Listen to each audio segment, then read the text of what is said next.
Li bajarê Dêrsimê bihatina werza biharê re li ser dezgehan giha fêkî nebat û pincarên ku tên xwarin tije bûne.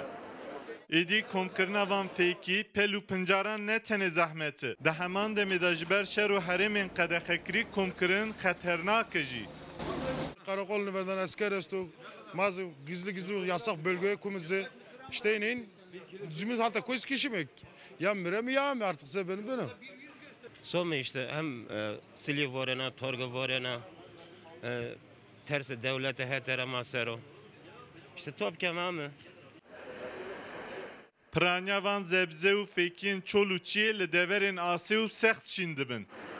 Yanzde dever li Dêrsimê ji meha adara 2015 ve di nava herêmên qedexekirî de ne. Ev yek jî nirx û buhaya kuvarok û pincaran zêde kiriye. Küle heligi 5 kağıt, küle sungun 6 kağıt, küle kengarın 10 kağıt ya, küle gülerci 2 kağıt ya. Pîr û kal kuvarkên kinkorê, gulik, rivêz, cax, so, gulahez, sping û gelekî hayên din ên çiyê wekî dermanê derd û nexweşiyan dibînin. Vase koğu ilacı, peru ilacı, kenger ilacı, barkı ilacı biya, gulik ilacı biya. Verende neka hormolu, neka her çiz zilu, neka ke tutse bori domone tuk sakatenu. Apê Hesen di serdema komkujiya Dêrsimê de yek ji wan kesan e ku bi xwarina van pincar û nebatan ji birçîbûn û mirinê rizgar bûye. Kenger, helige, bana sabırla esta.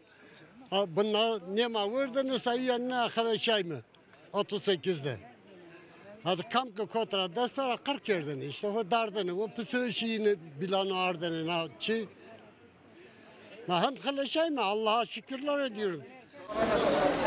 Heta demek ki dincî ev gihayên çiyê sifreyên welatiyan dixemlînin.